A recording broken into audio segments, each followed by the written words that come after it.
Welcome back to The Bulwark Goes to Hollywood. My name is Sonny Bunch. I'm culture editor at The Bulwark. And I'm very pleased to be joined today by Scott Mendelson, who is a film reporter for The Wrap. But before that, he was Forbes' box office columnist for 9 years. And for 5 years before that, authored Mendelson's Memos. So he has been doing the box office thing for a long time. And I'd wanted to get Scott on. And I now that he's getting out of the box office game, it feels like, or at least the daily, what is happening in the world of box office at a nitty-gritty granular level, might be a good time to talk about how the industry has changed over the last 15 years from a pure business perspective. Scott, thank you for being on the show. I really appreciate welcome. it. I feel bad. I wish you knew you wanted me. I would have offered myself years ago. I enjoyed doing these things. Yeah, and I know so you're, it's great to have you on. All right, so let us talk about first. I want to know what your daily life is like, especially on the weekends, because this is like the first thing I do when I wake up on a Saturday or Sunday, and this is not a joke, is I check to see what the box office reporting is. But that's because somebody else has done it and compiled all of the information. What was your average Saturday, Sunday, Friday night like? What was that like for you? Well, it depended on how much work I had gotten done ahead of time. If we're just talking about the weekend box office figures, it's a situation where I would get some rough numbers from people I trusted. So I could do a rough draft of the article, as long as the math, I could do the math, I could do the analysis, I could do the comparisons. And 9 times out of 10, the numbers were close enough to the real thing that I didn't have to scramble to rewrite anything when the real numbers started dropping on Saturday morning or Sunday morning. Ironically, the one exception to that was usually when you had a huge, massive mega opening. Because if a film did, a multiplier, a weekend multiplier, that means it's opening weekend total divided by what it did on Friday. So, if a film does a 2.5 multiplier, from a $90 million debut opening day versus a $2.5 million five multiplier from a 90, that's a wildly different number than if you're just talking about a movie that's going to open with $10 to $20 million. But more often than not, I try to do as much as possible on Friday afternoon, Friday evening, if time allowed, depending on what my kids were up to, just so I wouldn't have to do as much of a hustle in the morning. Because my kids still like food and shelter and all that stuff, so they, sometimes would like my company. So, generally speaking, I would do one new release report on Saturday, and one holdover movie report on Saturday, and then on Sunday I'd do another double. I try to make them as fresh as possible, not just repeating the same thing and putting a new headline on it. Because there were often new insights. B, my editors didn't necessarily want me just copying and pasting from one report to another, just because and I get that. As far as what I would do once I had the numbers or trustworthy numbers, I would, is this any good? What does this compare to? If it's a Friday number, then what are the possible weekend figures based on realistic multipliers? Is the cinema score good? If it is, that means the multiplier is probably going to be pretty decent. If it's not, then it might not be, with the exception of horror. Because here's something, trivia, whatever. Cinema score is, the one poll that I actually trust, because it's not an opt-in one. People who go to the movies, pay money, and watch the whole damn movie are then polled by people walking out of the theater on opening night. You can't review bomb cinema score. You can't clog up, it's not like a Rotten Tomatoes user score or IMDb user score or really anything else of that nature. So I tend to trust cinema score more than anything else. But the fun thing about horror is that horror movies tend to poll lower than average because you'll get people that give it a low score because it wasn't scary enough, but you'll also get people who give it a low score because it was too scary and it made them feel unpleasant. And that's unique to horror. Nobody is down on a comedy because it was too funny. That's a joke. They don't release live action comedies in theaters anymore. So that's the point. Well, it's funny. I actually had the head of Cinema Score on the show once last year, and we talked about this exact phenomenon. He said it's the weirdest thing. It's the only genre that it happens with.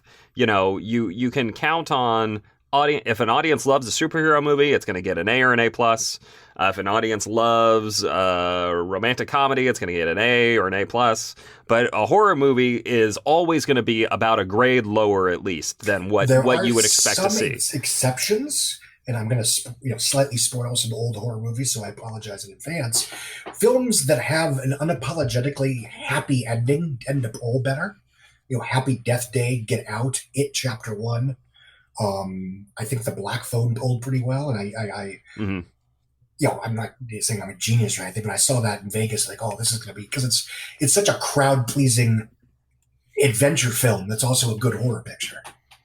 And it's different than, stereotypically speaking, your A24 film like Men or Hereditary that, and those are Hereditary is an interesting example because that's a film, it opened with like 13 and change in summer 2018, got a D from CinemaScore, and you had like a week of people going, moviegoers are dumb. Why aren't they embracing this horror film? And that's what I wrote the piece about horror and CinemaScore. It's like, look, it's like the example I gave was in 2009, 2010, when Barack Obama was trying to get the Affordable Care Act into law.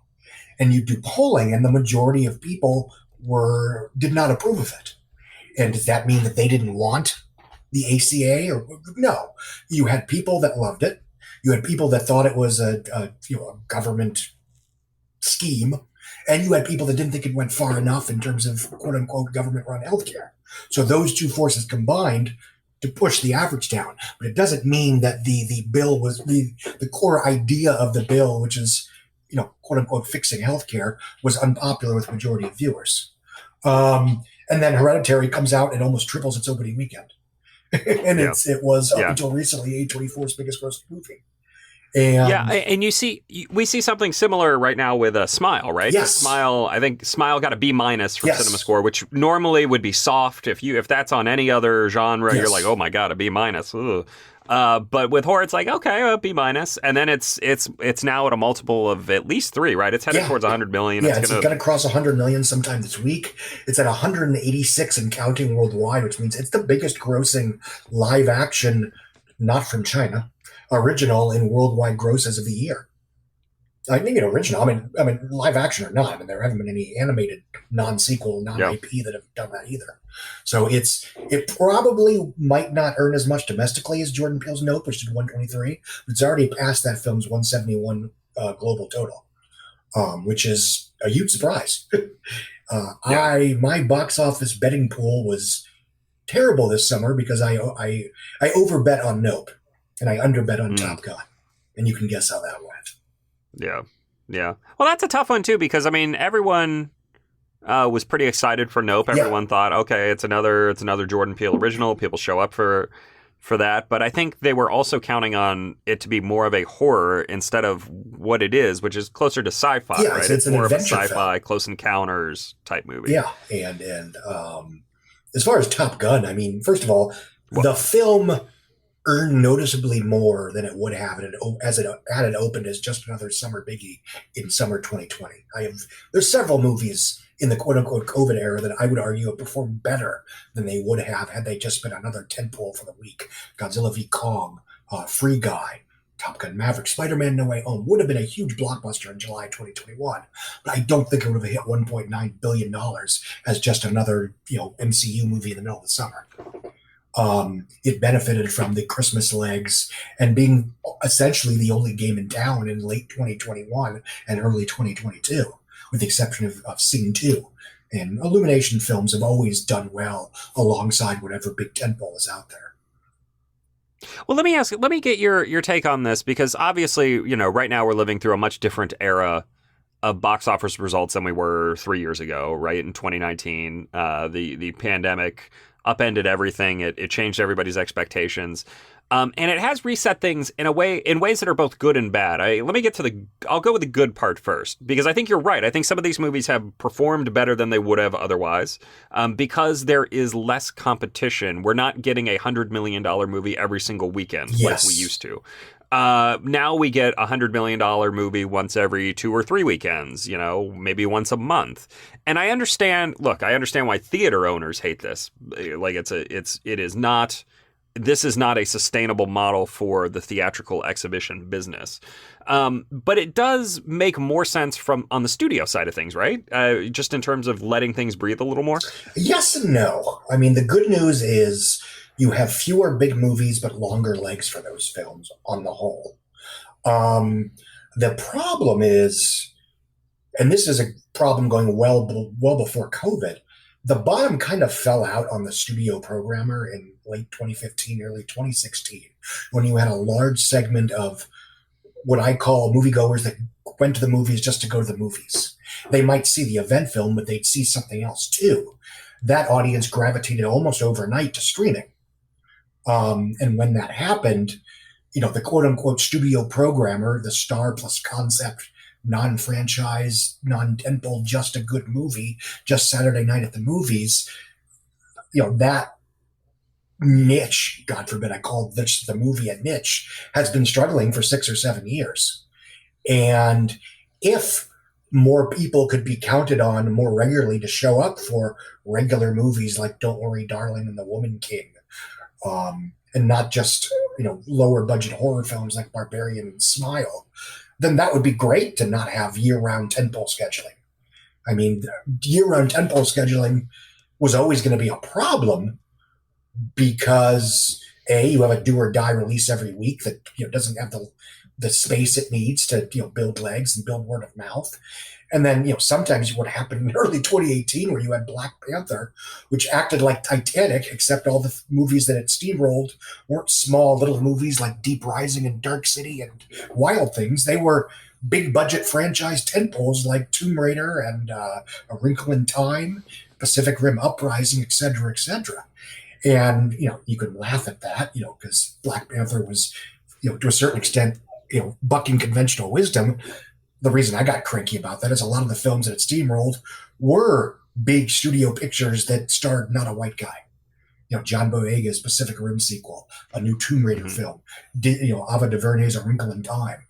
And, that was sort of one of Hollywood's chances to show that, yes, people will put their money where their mouth is in terms of inclusivity and diversity.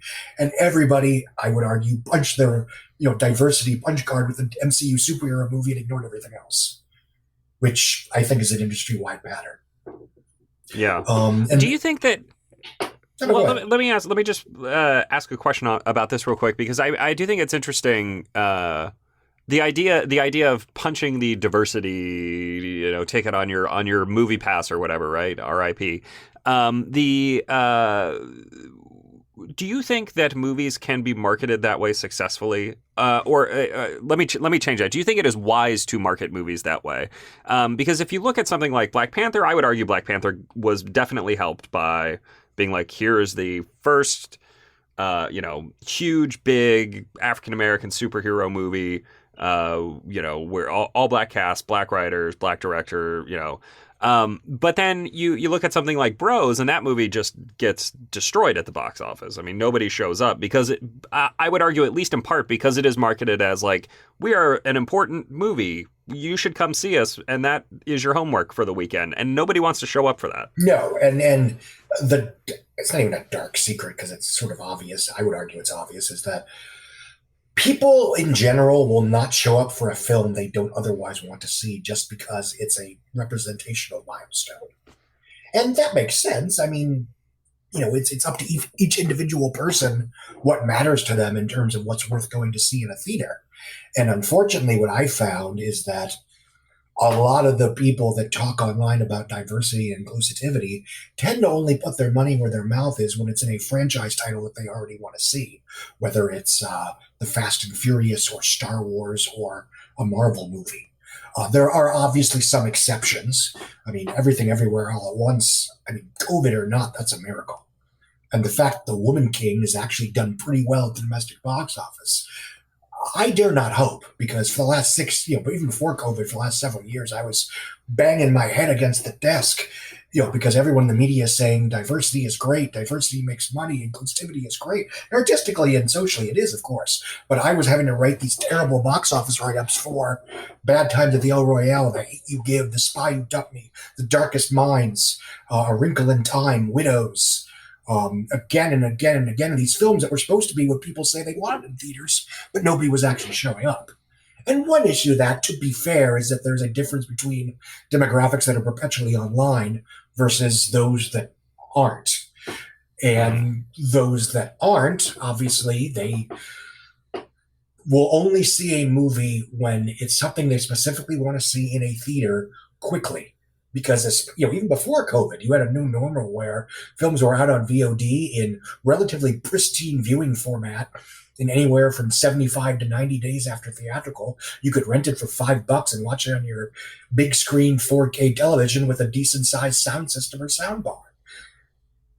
At least going back to 2016, theaters have been dealing with an issue where the only thing they really have to offer is temporary exclusivity. And that's why they fought so hard about collapsing the theatrical windows, because there was a reason to believe that that was the only trump card they had left.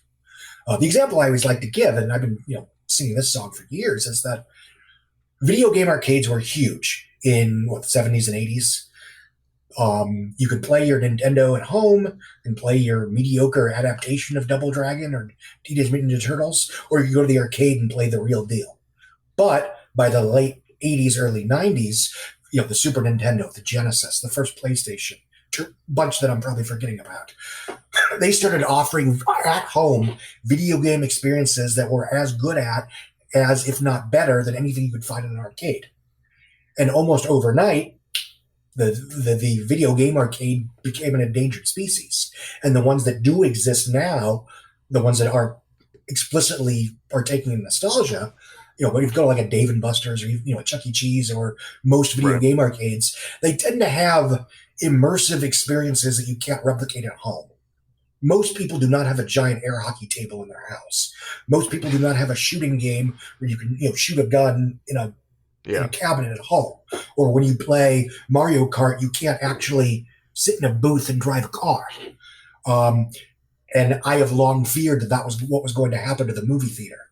That things that were only in theaters, immersive experiences, IMAX-friendly tentpoles, were going to be the bread and butter of the theatrical industry, and almost everything else was going to be VOD or streaming. Yeah. Well, let's talk a little bit about how the industry has changed over the last 14 or 15 years or so, as you've been doing this kind of, on an intense, granular level. I feel like once upon a time, the theatrical experience was not limited to the big event picture in a way that it feels like it is now, right? I mean, when you started writing about this, what was your kind of sense of what would play and what wouldn't play, and how has that changed over the last I started decade and a half? In early 2008, and I'll be honest, I took this as any movie could be a hit. Now, obviously, movie, what's the line for Ratatouille? Not everyone can be a chef, but a great chef can come from anywhere. So, not every movie will be a hit, but any movie has the potential to be a hit if it has XYZ ingredients. And because you had a large component of people that would go to the movies just to see a movie, they'd give a movie like 21, that loosely based on a true story blackjack thriller, a $20 million opening weekend with such huge stars as Kate Bosworth and Kevin Spacey and God, I don't remember who the male lead in that is. Kind of makes my point. But you also had, you didn't need franchises as much because actors were the franchises. Will Smith in a rom-com, Adam Sandler in a body comedy, Jim Carrey in a goofy caper, Julia Roberts in a rom-com, Harrison Ford in an action movie, Tom Hanks in a feel-good, melodrama. These people in their cast-a-type personas were the franchises. The example I always give is in 1994, 95, you make Tommy Boy, which stars Chris Farley and David Spade. And that film is a popular, well-liked hit. You don't make Tommy Boy 2, you bring them back together and you make Black Sheep. And that was the mentality when not everything needed to be a sequel-spawning franchise. They didn't greenlight the Hangover with the expectation it would, spawn a blockbuster trilogy. It was just a good movie with interesting elements and a strong hook. Three goofballs wake up from a bachelor party in Vegas with no memory of what happened, and the groom is missing. That's a great hook. And they Yeah. were, able to sell that movie in a relatively spoiler-free way. Now, does that mean that I'm sitting here thinking, oh, it's absolutely going to open $44 million? No, of course not. But the potential was there. In my opinion, the death of the star system, and by that I mean people no longer show up, with a few exceptions, to a movie star in a non-franchise, non-marquee character package. Tom Hardy's not a star, but Tom Hardy as Venom is a star, that kind of thing. Sure. Or Tom Sure. Holland as John Cherry, if he plays in Cherry, that's a joke, is obviously not a draw, but him as Peter Parker in Spider-Man is obviously a huge draw. Or Right. related to that, him in Uncharted basically playing Nate Drake as, Peter Parker with guns, that's a draw. When you can kind of have a star value when you have a well-liked actress playing off their on-screen or off-screen persona. So I'm not going to say that Ryan Reynolds in a grimdark drama is bankable, but Ryan Reynolds in something like Detective Pikachu or Free Guy or voicing Pikachu in a Pokemon movie, that's of certain added value because he's a well-liked figure and he's playing either a riff on Deadpool or something that feels like a fun subversion, the anti-Deadpool. And again, this is a case-by-case basis. 90% of Robert Pattinson's post-Twilight films were not well seen, and they weren't the kind of films that were going to be well seen. They were art films. But casting sexy Robert Pattinson as, emo Bruce Wayne, that has value. But once you started losing the notion where you could just get away with just a movie star, Will Smith in a romantic comedy with a good concept gets you Hitch, which makes 180 domestic of a $44 million opening. That's when you started seeing, oh no, people don't show up to original movies anymore. It wasn't that they desired originality over IP and franchises. It's that the actor or actress, and in some cases the director, was enough to get them off their butts and into a theater in the first place.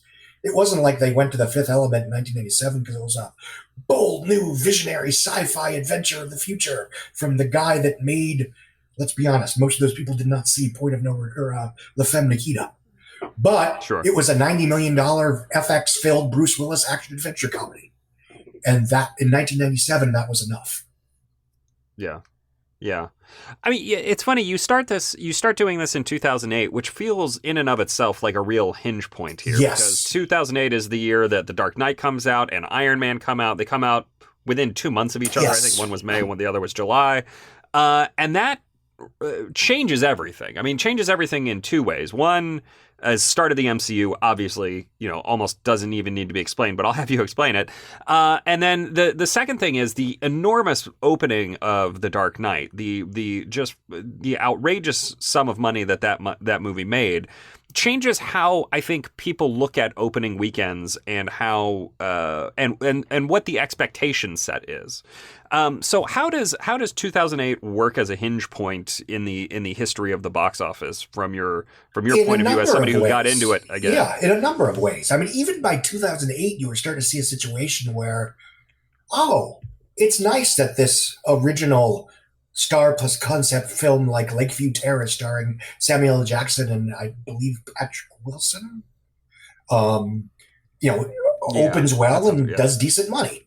What I think with also the big part of 2008 is that with Sex in the City, Mamma Mia, and Twilight, you finally started to have a conversation about, wait, did we waste an entire 6, 7, 8 years ignoring women because we were blindsided by Spider-Man, Shrek, and Harry Potter?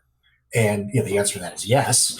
And that's when you first started, at least at the mainstream, started seeing a real conversation about attempting to address the gender-specific inequities in the industry.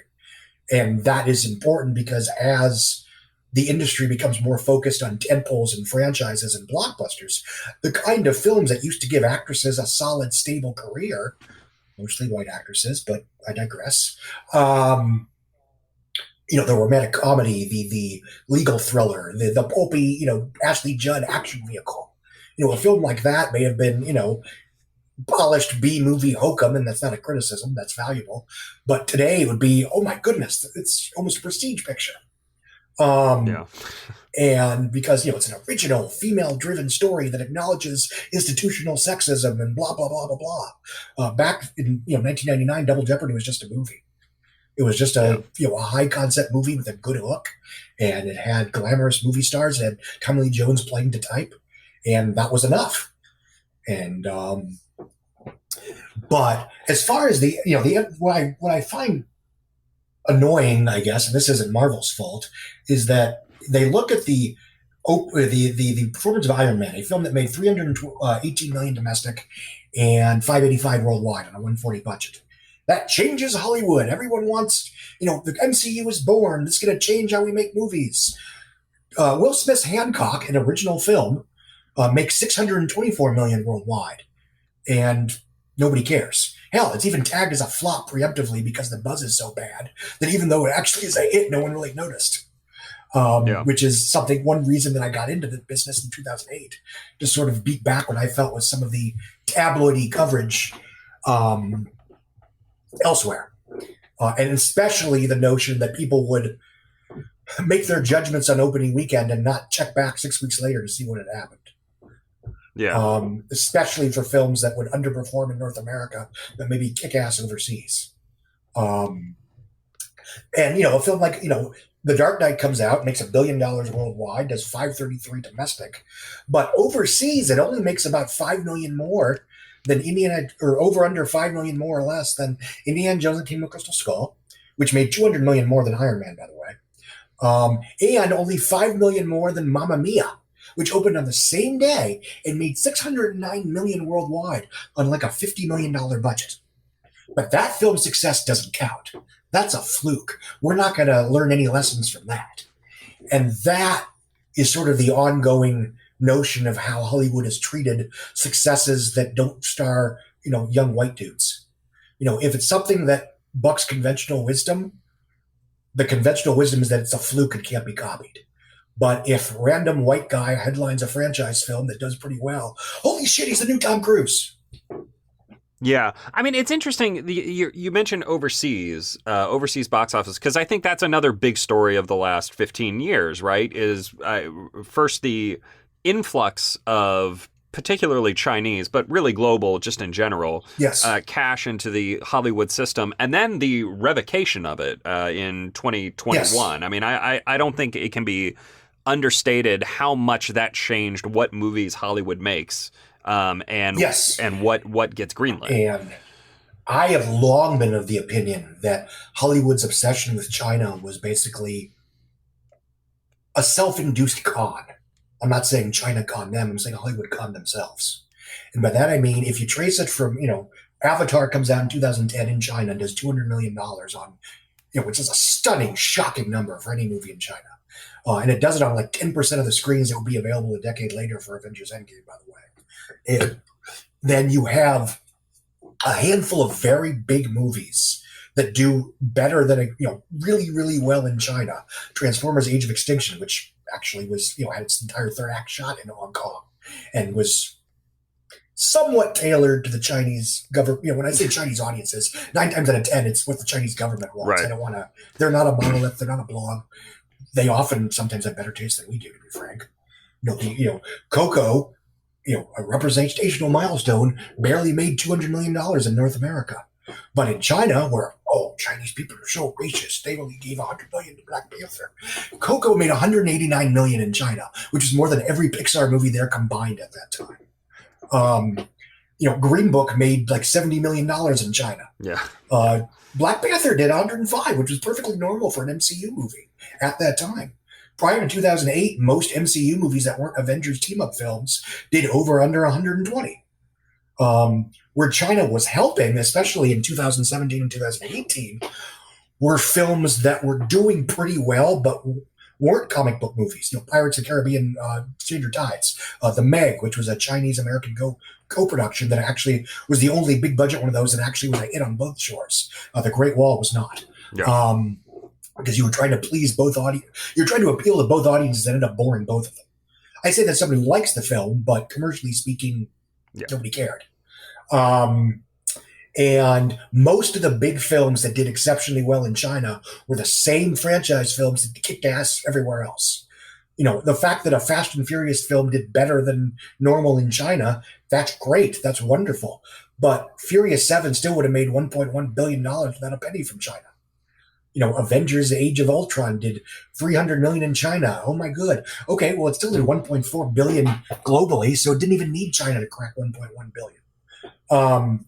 And there are very few examples of big Hollywood movies that bombed pretty much everywhere else, but did so well in China they were retroactively hits.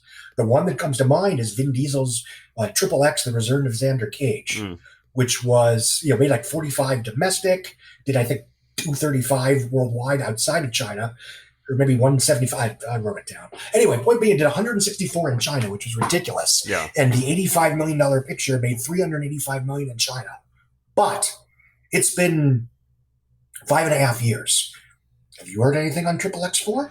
Well, not for a while. It's interesting that you mentioned that, because one I was thinking of just the other day, I was thinking of two the other day. One was Alita Battle Angel, which did pretty well in Not good enough. Not good enough. But the other was Warcraft. Now, Warcraft did huge numbers in China. Did an enormous amount of business in China, to the extent that everyone was like, well, I guess it's okay that it made what, 80 million, something like that. $45 million in North America. Made virtually Even nothing. Back then, I was screaming at the top of my lungs about how bullshit that was. All due respect.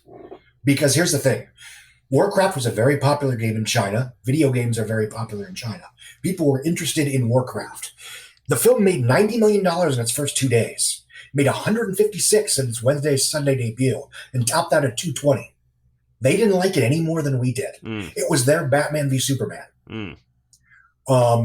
And the idea that so many people were using China or Warcraft as, China's the future, or Chinese audiences are stupid because they showed up to Warcraft, which, Yellow Peril, we're getting into there. But again, they came, they put their thumbs down, and they left. And the film made $440 million worldwide, with, about half of that in China. That wasn't enough to make it a hit. There is no Warcraft 2 on the horizon. And the handful of films that did well enough in China to get people's attention, Terminator Genisys, Pacific Rim, even like X-Men Apocalypse, which did 123 in China out of 543 million worldwide, which convinced Fox that it was a success, even though it dropped like a rock from X-Men Days of Future Past in North America and elsewhere. What happens 2 to 3 years later? Dark Fate bombs in China. Dark Phoenix bombs in China. Pacific Rim Uprising underwhelms in China. Again, Chinese audiences are perfectly capable of going to this movie because they think it looks good, saying, that stunk, I'm not going to go to the next one. Yeah. Let's talk... It's funny you mentioned Hancock a few minutes ago, because I have always been a fan of Hancock. I've always been a defender of that movie as one that was at least 5, maybe 10 years ahead of its time, because it's a deconstruction of the superhero genre. But before, it's funny, you have a couple of these movies in a row. 2008, there's Hancock. 2009, there's... or 2010, there was Watchmen, right? And both were kind of pitched as we're breaking down the superhero genre. You've had so many of these movies, and we're deconstructing them, and it's still 15 years later, we're still going with them. They can't be stopped. The funny thing about Hancock is, and this is neither criticism nor compliment because it's interesting to me, that movie, and it's only 100 minutes in its theatrical cut. I think there's a 110-minute extended cut that's pretty good. But that movie, in a nutshell, is what I think Zack Snyder and friends were trying to do with the first 3 DC films. The idea of, balancing being a world powerful superhero that can do good, that can make a difference, but with the notion that everything I do is inherently political. And without getting into the discourse of those films, Hancock is sort of the Cliff Notes version of that for me. Yeah. It's on Netflix now. I almost threw it on the other day just because I was curious to see if it held up as well as I thought it did. Let's talk. Let's shift gears slightly. I want to talk about a mild controversy in the world of movie discourse.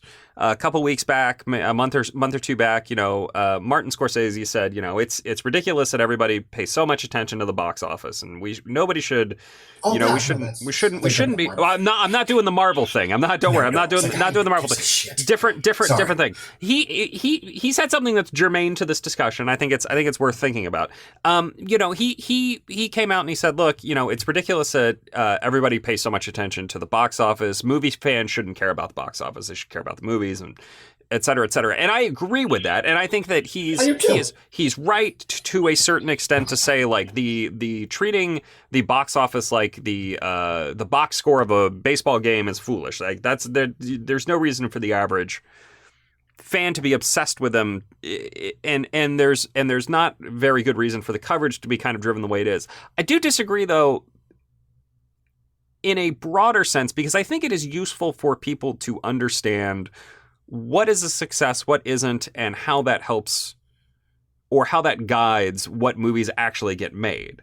I mean, I don't think there's anything wrong with having a basic understanding or sense of how the business is going, and how that impacts what people end up seeing. Right? I mean, you live and breathe this stuff, or have for the last 15 years. And for the record, I agree with him more or less. And Roger Ebert 30 years ago said, don't follow the box office. Movie going is not a sport. And to a certain extent, I agree in that.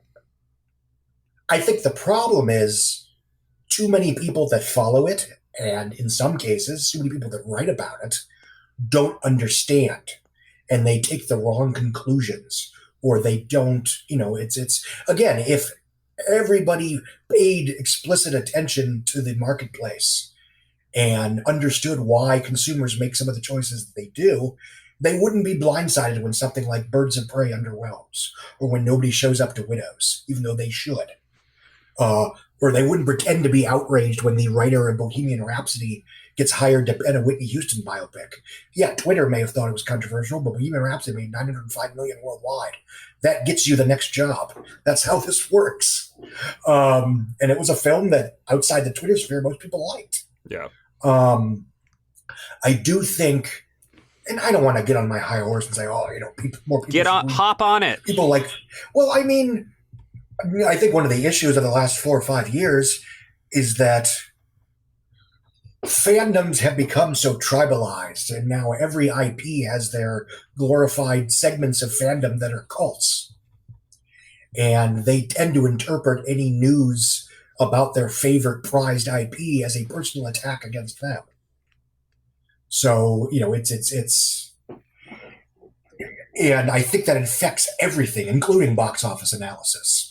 It's and again, this is mostly among the perpetually online, but because of the way the online media works these days, those people can often skew the narrative.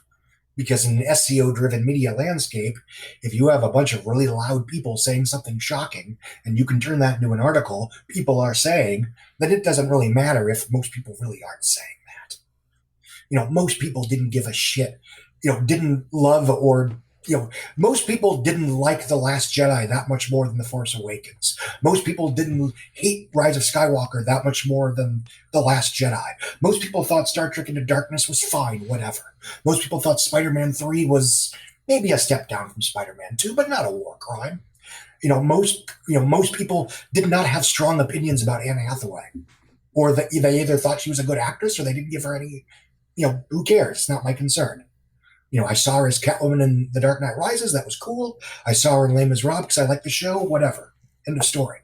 But, because of the internet and the way the internet works, you get this weird online-only trend of haters. Why are people trying to bring down this successful young actress just for being, driven and eager and whatever? And in a vacuum, that would be terrible because she has done nothing to earn their scoring.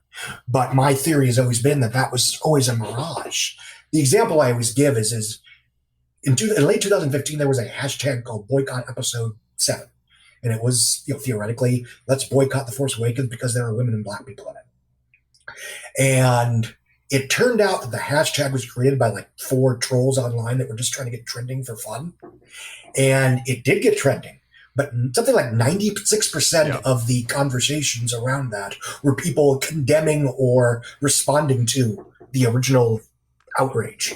So even in the Twitter world, nobody was actually wanted to boycott episode 7. But once the media learned that you could take a false online controversy like that and turn it into a people are saying story, complete with juicy quotes of people clapping back or responding in a righteous way, that was game over. Yeah, it's funny. I remember when that happened. I wrote a piece for the site I used to work for. It was headlined very simply: there is no Black Stormtrooper controversy.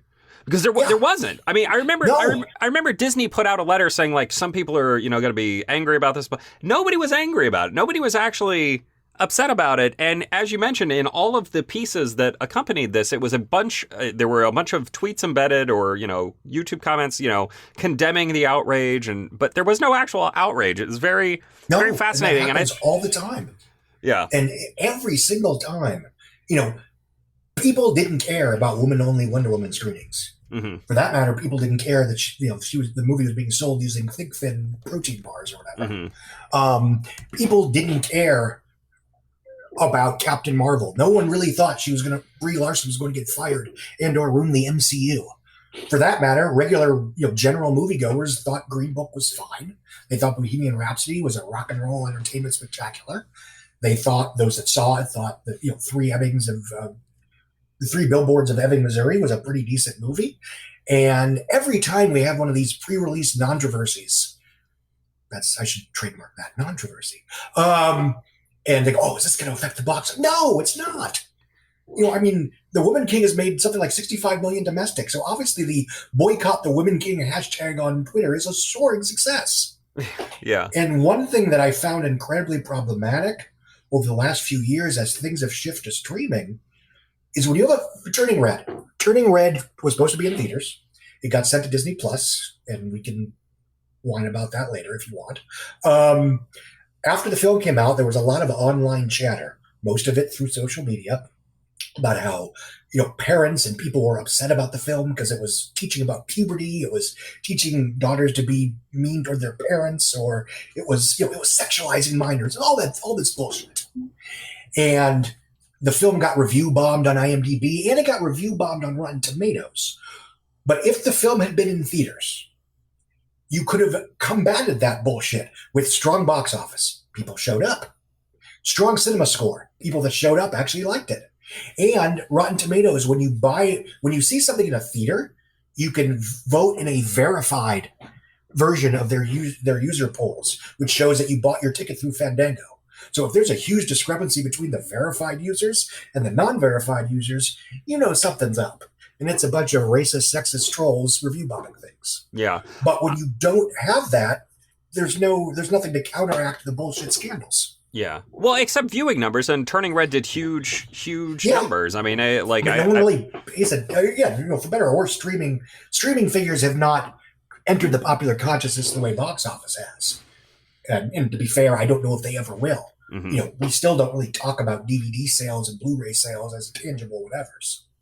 And whatever. I mean, the people involved with Turning Red know they made a good movie, and I believe the director got promoted at Pixar anyway, so happy ending. It's just, it's really frustrating because we know this stuff is bullshit, and we're losing the tools to prove it day after day.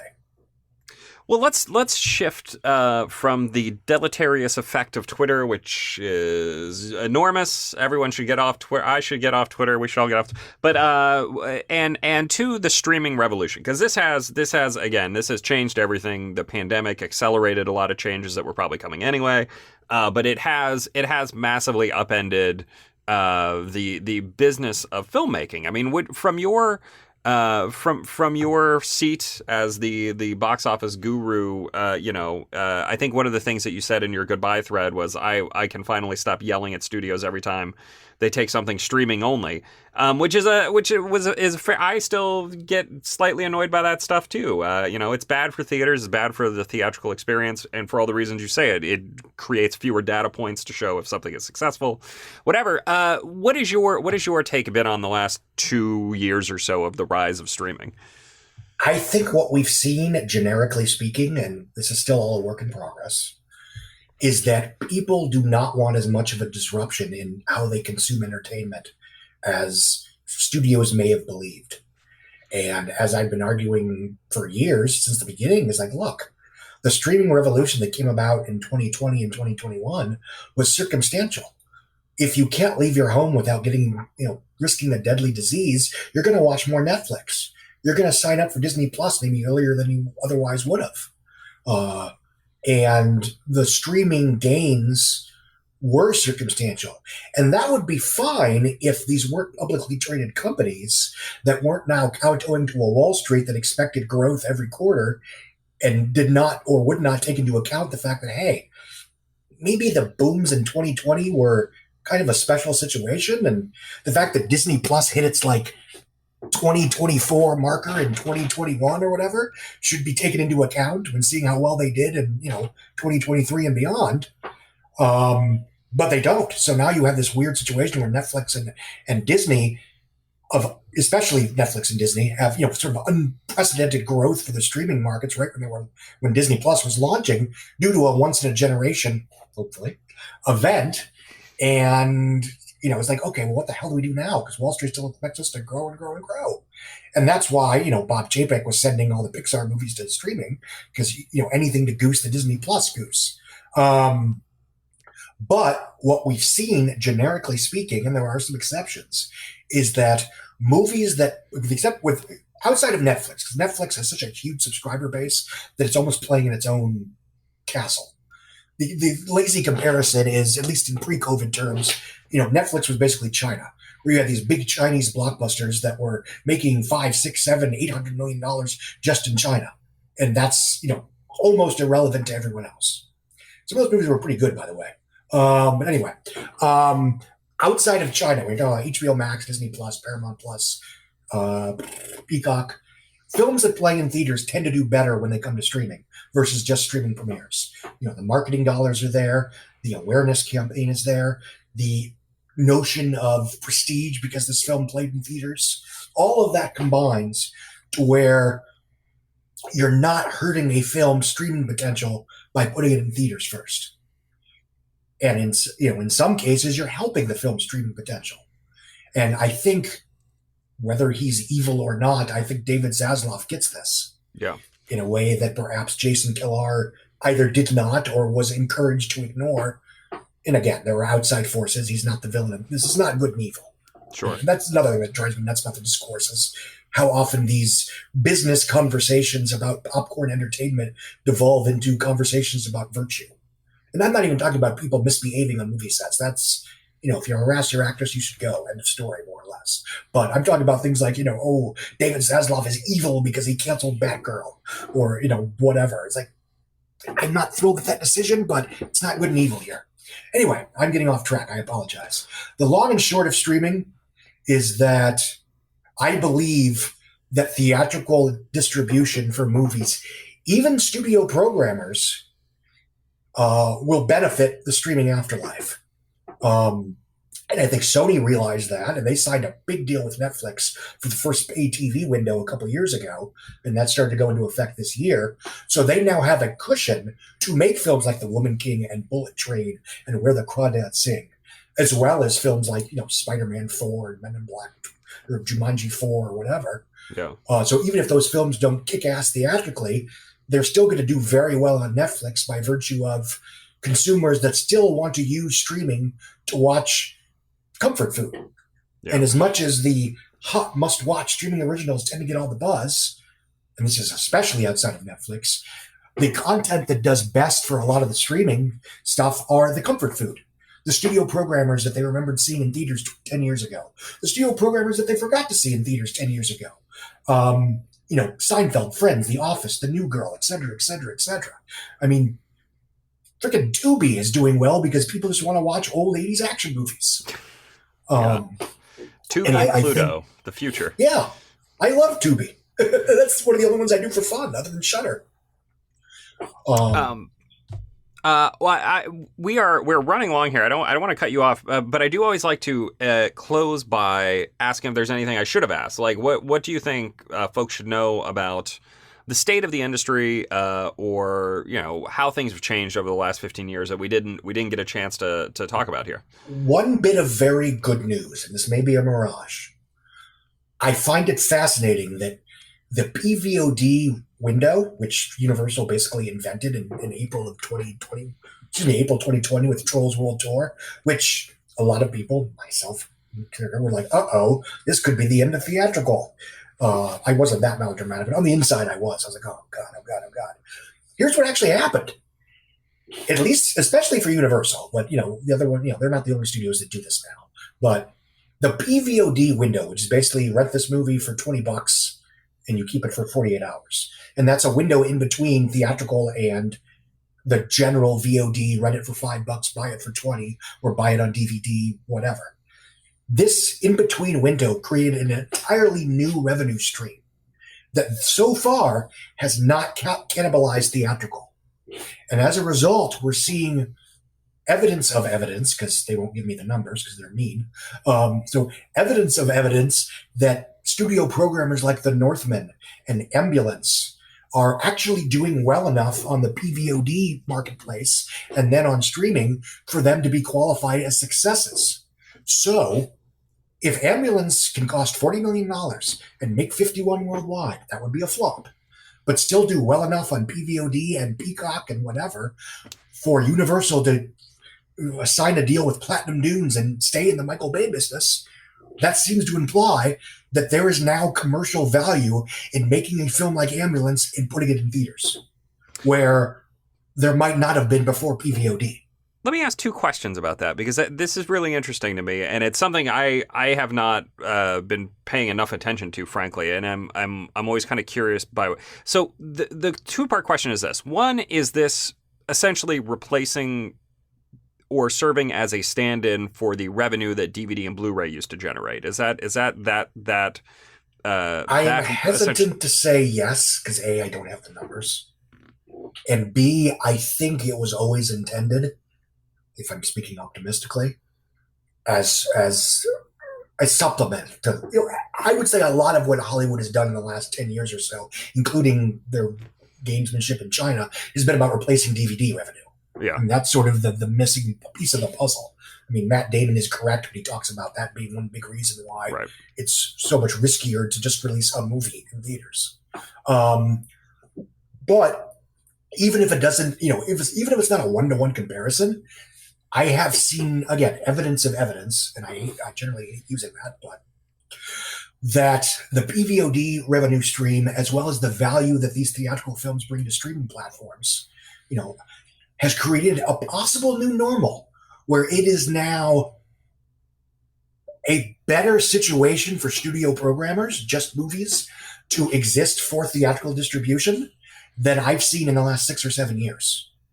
Because if studios are of the mindset that they can release this theatrical film, and even if it doesn't kick ass in theaters, it's going to do pretty well on PVOD, it will add value to the streaming marketplace, and they'll still get their ATV windows and all that, DVD sales and all that jazz, to where it's not that risky, then we may see more movies in theaters and a greater variety of movies in theaters than a curmudgeon, cynical bastard like me ever thought possible 6 years ago. Well, that's the brightest timeline. That's fingers crossed. The second part of this question is the success of this PVOD window, in addition to theatrical and everything else, is it a function of audiences not knowing ahead of time when something is going to hit PVOD? So, for instance, that's my fear. Well, yeah, that's my fear. My understanding is that Bros is doing pretty well on PVOD. I don't know for sure, but I pay a lot of attention. I pay a ton of attention to what is coming out when, and I did not know that Bros was going to be hitting PVOD 4 weeks after the theatrical release, which suggests to me that it was moved up. I know it was also 3 weeks by after. A couple days.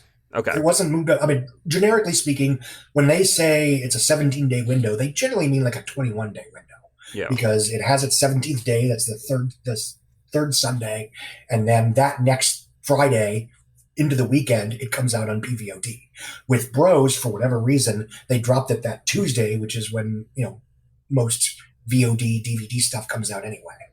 Yeah. Is that the new normal? I don't know, but it was unusual in that case, but only by a couple days. Yeah. Okay. Maybe I just wasn't paying enough attention then. I also felt like The Northman came out a little earlier on PVOD than I was expecting. But again, maybe I just didn't. That was Focus Features, and it did not open to $50 million. Right.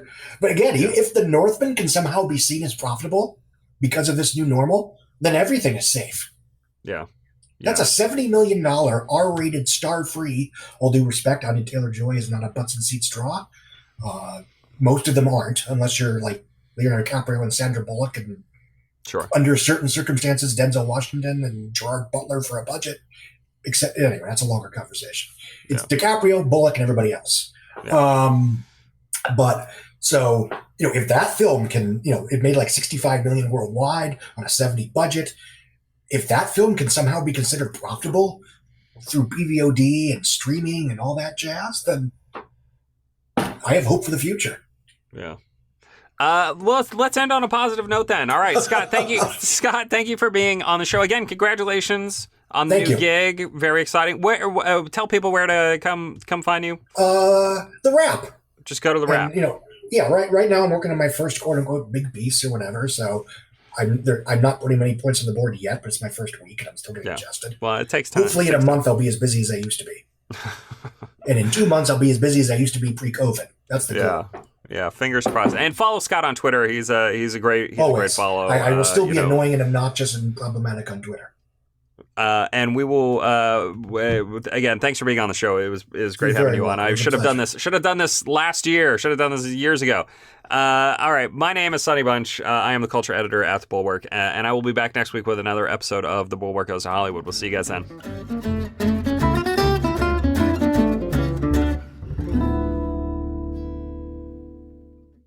It could be information to change your life forever. Or the Something You Should Know podcast could just be something interesting. Ramit Sethi, talking about being rich. The old definition of rich had a lot to do with how much money you accumulated, but it wasn't about how to spend it. It was more about how to get it. But okay, so once you get it, what do you do with it? In our culture, everybody tells you how to save, but nobody teaches you how to spend it. Something You Should Know, wherever you listen.